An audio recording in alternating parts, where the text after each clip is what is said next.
Praise the lord. హల్లెలూయా.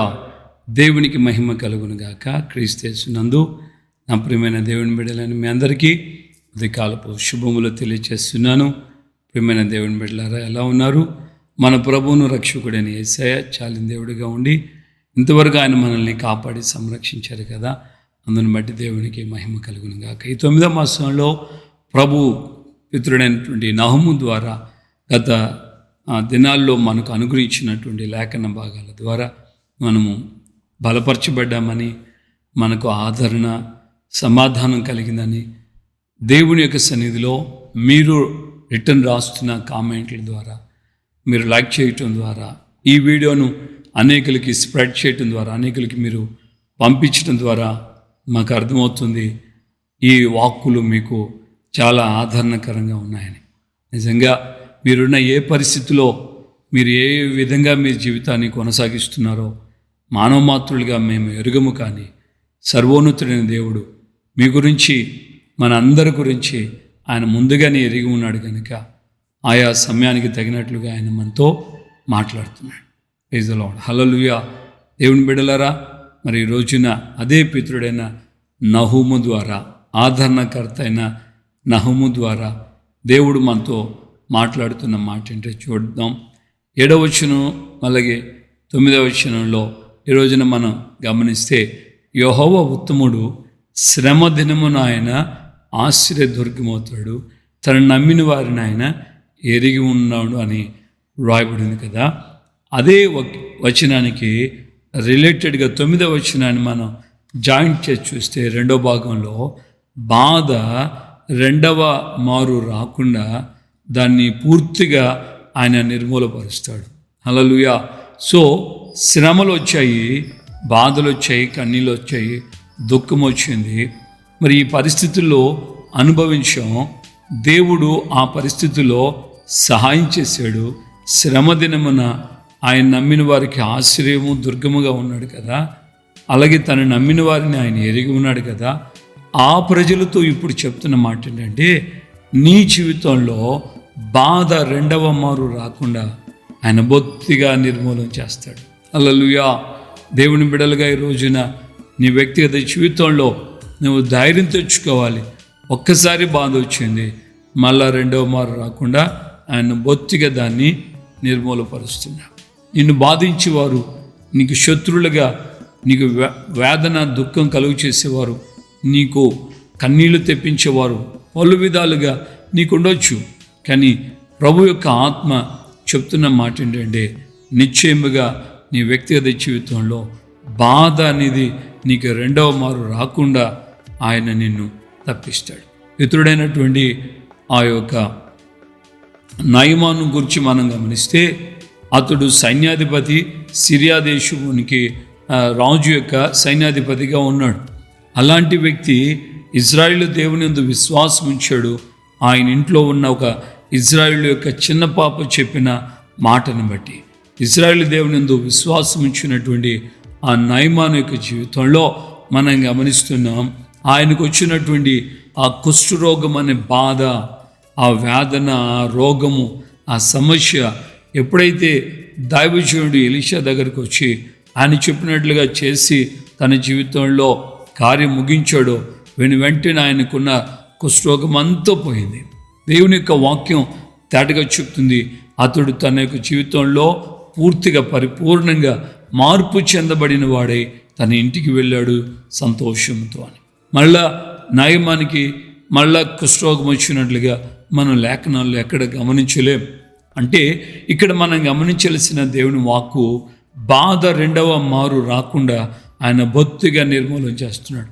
నీకున్న అనారోగ్యం, నీకున్నటువంటి సమస్య, నీకున్న వేదన, నీకున్న కష్టం, నీకున్న కన్నీళ్ళు రెండవ మారు రాకుండా ఆయన బాధ నివారణ పూర్తిగా చేసే దేవుడై ఉన్నాడు. ఆమేన్. హల్లెలూయా. నా ప్రియమైన దేవుని బిడ్డలారా, షడ్రక్, మేషక్, అబేద్నెగోల గురించి మనకు తెలుసు, దానియేలు గురించి మనకు తెలుసు. ఇలాగా దేవుని లేఖనాల్లో హింసించబడినటువంటి వ్యక్తుల గురించి, ఎంతోమంది గురించి మనకు తెలుసు. వారి జీవితంలో మళ్ళా అగైన్ వాళ్ళు అదే సమస్యను ఎదుర్కొన్నట్లుగా మనం ఎవరి గురించి అయినా చెప్పగలమా అంటే దరిదాపుగా ఎవరి గురించి మనం చెప్పలేం. వచ్చిన సమస్య మళ్ళా తిరిగి వచ్చిందా అనేది ఎక్కడ మనం గమనించలేం.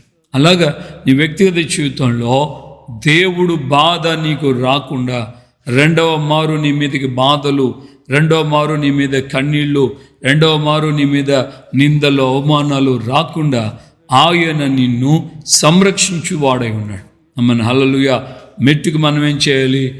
ఆయన ఉత్తముడని మనం గుర్తెరగాలి. ఫస్ట్.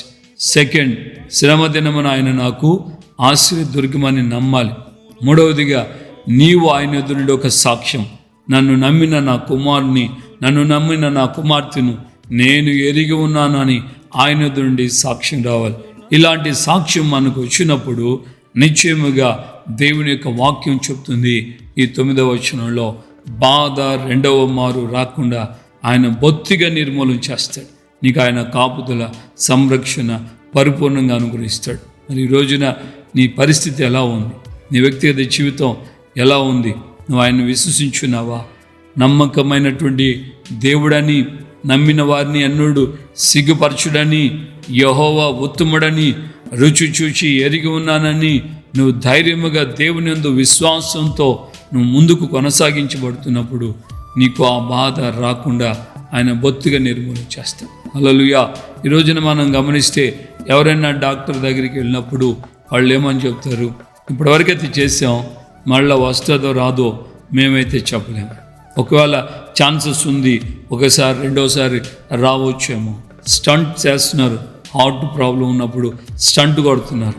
స్టంట్ వేసిన తర్వాత హార్ట్ అటాక్ రాదని డాక్టర్లు చెప్పగలుగుతారంటే చెప్పలేరు. వాళ్ళు టు బి ఫ్రాంక్గా చెప్తారు, మేము దేవుళ్ళం కాము, మేము డాక్టర్లు మాత్రమే, మేము దేవుళ్ళం కాము అని. మరి ఇలాంటి పరిస్థితి, ఏ రోగమైనా, ఏ సమస్య అయినా, ఏ బాధ అయినా నీకు రెండవ మారు రాకుండా ఆయన బొత్తిగా నిర్మూలన చేసే దేవుడే ఉన్నాడు. ఆమేన్. హల్లెలూయా. కారణం, నీవు ఆయనను నమ్మి ఉన్నావు, నీవు ఆయన మీద విశ్వాసం ఉంచావు, ఆయన ఎవరో నువ్వు తెలుసుకొని ఉన్నావు కనుక ఆయన కూడా తను నమ్మిన వారిని ఆయన ఎరిగి ఉన్నాడు.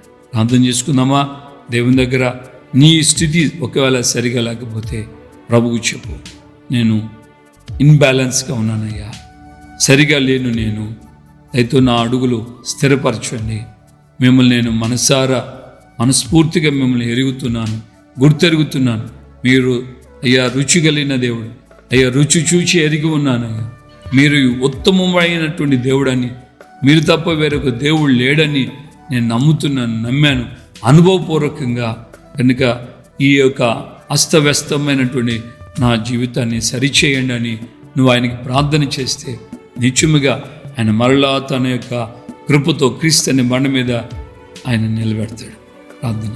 ప్రేమగల తండ్రి, మీకు వందనాలు ప్రభా. ఈ రోజున కూడా మీ దాసులు నహుము ద్వారా మీరు మాట్లాడిన విధానాన్ని బట్టి మీ స్తోత్రాలు. ఒక్కొక్కరితో మీరు మాట్లాడుతూ ప్రభా అయ్యా మీరు బలపరిచిన విధానాలు బట్టి మీకు కోటాను కోట్ల స్తోత్రాలు చెల్లిస్తున్నాను తండ్రి. నాయన యెహోవా ఉత్తముడని తెలుసుకోవాలి, శ్రమ దినమున ఆయన ఆశీర్వదుర్గమని విశ్వసించాలి. అయ్యా మిమ్మల్ని రుచి చూచి ఎరిగినటువంటి ఆ కుటుంబాలకి మూడవదిగా అయ్యా మిమ్మల్ని ఎరిగిన వారందరినీ మీరు ఎరిగి ఉన్నాను, నన్ను నమ్మిన వారిని నేను ఎరుగుదునని మీ ద్వారా ఒక సాక్ష్యం వారి జీవితాలకి రావాలి. ఇలాంటి జీవితాల్లో ఉన్నటువంటి కుటుంబాలకి బాధ రెండవ మారు రాకుండా బొత్తిగా పూర్తిగా నిర్మూలన చేసే దేవుడని ఈ ఉదయకాలమందు మీ వాక్కుల చేత ధైర్యపరిచారు. మీ మాటల్లో జీవం ఉంది, శక్తి ఉంది, మీ మాటలో ప్రభావం ఉంది కనుక మీ వాక్కును పంపి మీ అందు విశ్వసించిన వారందరికీ ఆ విధమైన ఆదరణ, సమాధానం, నెమ్మది, స్వస్థత, క్షేమం కలుగు చేయండి. మీ ఘనమైన నామమును తెచ్చుకోండి. ప్రతి హృదయంలోను కుటుంబంలో ఉన్న కలవరాలని యేసు నామములో గద్దిస్తున్నాను, తొలగిపోవునుగాక. హల్లెలూయా, హల్లెలూయా, హల్లెలూయా. విడుదల ప్రకటిస్తున్నాం యేసయ్య నామములో. నిత్యముగా అయ్యా ప్రతి వారి కన్నీళ్లు తొడవండి, అద్భుతం చేయండి. మీ నామాన్ని గణపరుచుకోమని అయ్యా ఒక్కొక్కరికి మరలా తిరిగి వారి జీవితాల్లో బాధ, నింద, కన్నీళ్ళు, అవమానాలు రాకుండా వారికి మీరు బొత్తిగా ఆ బాధ నివారణ అయ్యేటట్లుగా మీరు సహాయం చేసి మీ నామాన్ని గణపరుచుకున్నాం. యేసయ్య నామములో ప్రార్థన చేసి పొంది ఉన్నాము తండ్రి. ఆమేన్. మన ప్రభువును రక్షకుడైన యేసుక్రీస్తు కృపయు తండ్రి అయిన దేవుని ప్రేమ ఇప్పుడు ఎల్లప్పుడూ సకల పరిశుద్ధులకి మనకును ప్రభు రాకడ పర్యంతం తోడే ఉండి సంరక్షించి కాపాడి నడిపించునుగాక. Amen, amen, amen. Hallelujah, hallelujah, hallelujah. ప్రభుపేట అందరికి వందనాలు. నిత్యముగా బాధ రెండవ మారు రాకుండా ఆయన నిన్ను కాపాడు దేవుడే ఉన్నాడు. కృప నీకు, నీ కుటుంబానికి, నీ సంఘానికి దేవుడు తోడుగా ఉండి బలపరిచి నడిపించునుగాక. Praise the Lord. ఈ మాటలు విన్న మీరు అనేకులకి షేర్ చేయండి. అనేకులు కూడా దీవించబడాలి. ప్రభు రాకడికి రాజ్యానికి వారు సిద్ధపడినట్లుగా మీ ప్రయాసం, మీ సహకారం దేవుని సన్నిధిలో సేవకుడిగా కోరుకుంటున్నాను. ఆ విధంగా సహాయం చేయండి. అలాగే నిన్న దినం కూడా చెప్పినట్లుగా ఈ నెల 6వ తేదీ 7వ తేదీ నేను చెన్నై ఆవడి ప్రాంతంలో ఉంటాను. కనుక ఈ మీటింగుల కోసం మీరు ప్రార్థన చేయండి. అక్కడ ఒకవేళ మీ బంధువులు ఎవరైనా ఉంటే వారికి తెలియచేయండి. మీటింగ్లో కలవడానికి, దేవుని వాక్యం వినడానికి ప్రభు వారిని కూడా ఆస్వాదించినట్లుగా. Praise the Lord. హల్లెలూయా.